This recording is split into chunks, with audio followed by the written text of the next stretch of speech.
Okay, let's dive into this. Welcome to today's Explainer, where we're tackling a seriously fascinating intellectual debate all about how our modern global economy actually functions.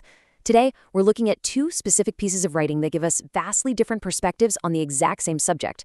On one side, we've got an essay titled Economies of Everything.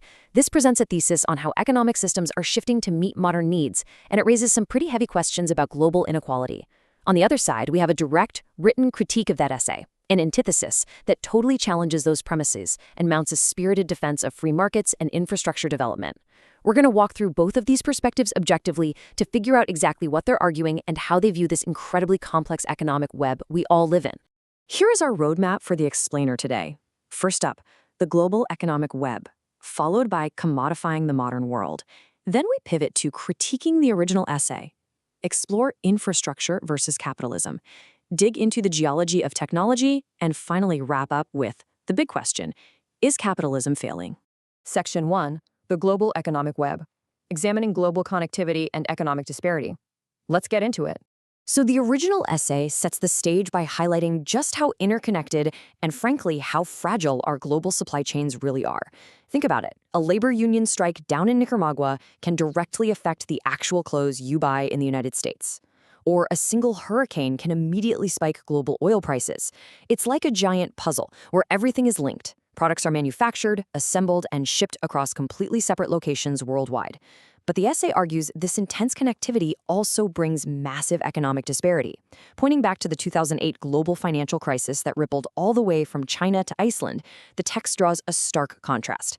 It objectively juxtaposes heavily indebted poor countries that are basically on the verge of collapse right up against nations like Qatar, which boasts a per capita GDP of over $150,000.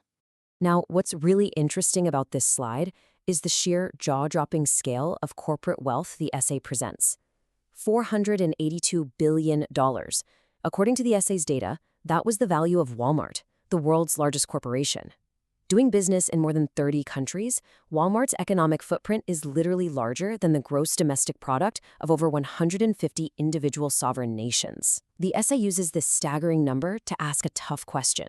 Has the modernization of business created a system where multinational corporations hold more weight than entire countries, ultimately fueling a cycle of credit and debt that just leaves the world's poorest behind?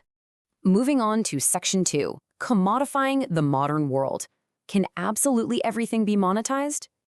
And this brilliantly illustrates the weird, wild, and totally unexpected ways we human beings manage to monetize existence. The essay flat out asks, can everything in the world be commodified? And points to some pretty fascinating modern examples. I mean, we've got Elon Musk and SpaceX effectively privatizing uninhabited outer space. We've got everyday people making real, actual profit from pet social media marketing. We have pro video gaming tournaments carrying millions of dollars in prize money. Now, the critique also chimes in on this idea, specifically looking at bottled water.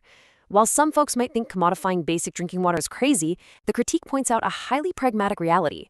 During recent natural disasters, that commodified bottled water was literally the only safe drinking option available to the people affected. So after laying out these extreme wealth disparities and our relentless drive to put a price tag on everything from outer space to our pets, the original essay drops a massive provocative question.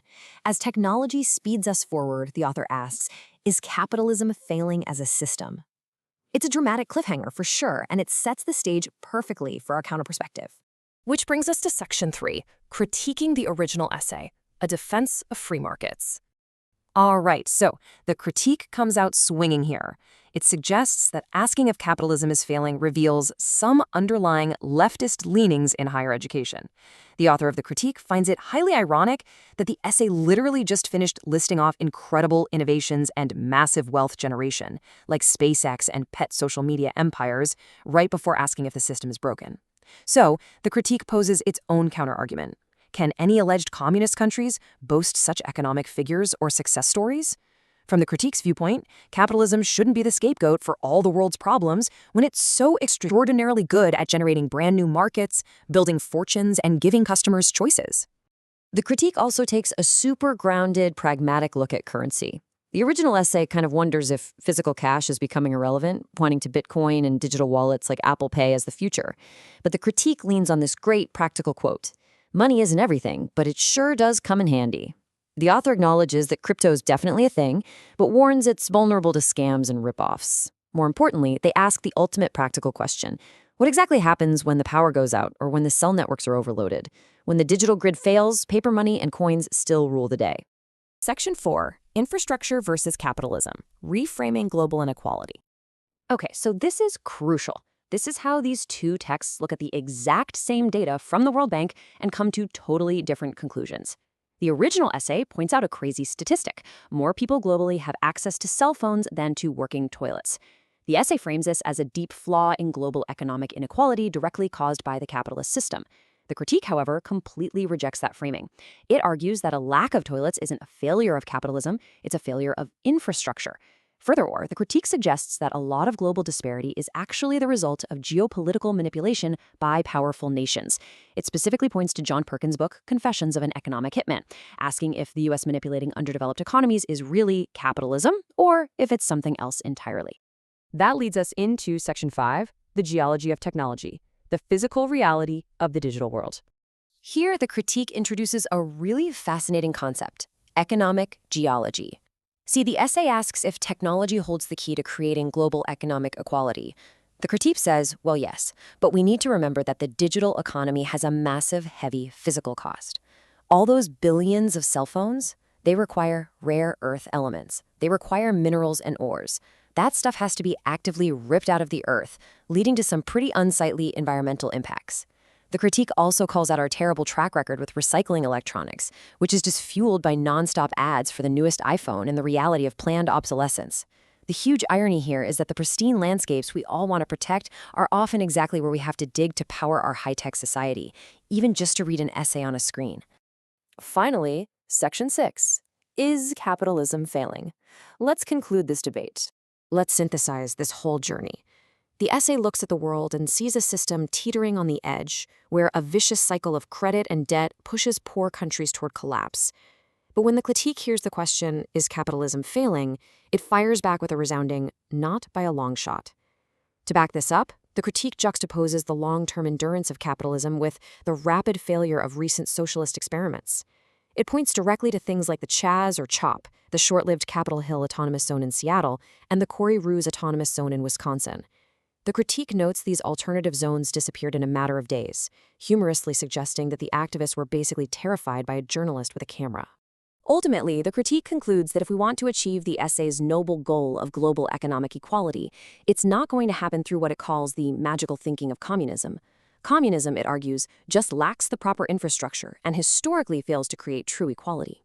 Instead, using technology to level the playing field requires active participation from absolutely everyone and massive physical infrastructure. It requires recognizing where the intersectionality of society meets the intersectionality of geology, meaning we have to balance our big social goals with the gritty physical realities of extracting the resources we actually need to achieve them. And that leaves us with this final provocative thought.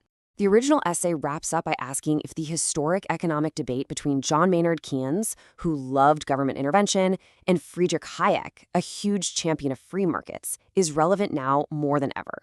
Having looked at both the thesis highlighting deep global disparities and the antithesis defending market innovation and infrastructure, I'd say it's pretty clear the debate is alive and well. So the question for you is this. After hearing both sides, how will you view the complex web of our global economy, and how will you actively participate in its future?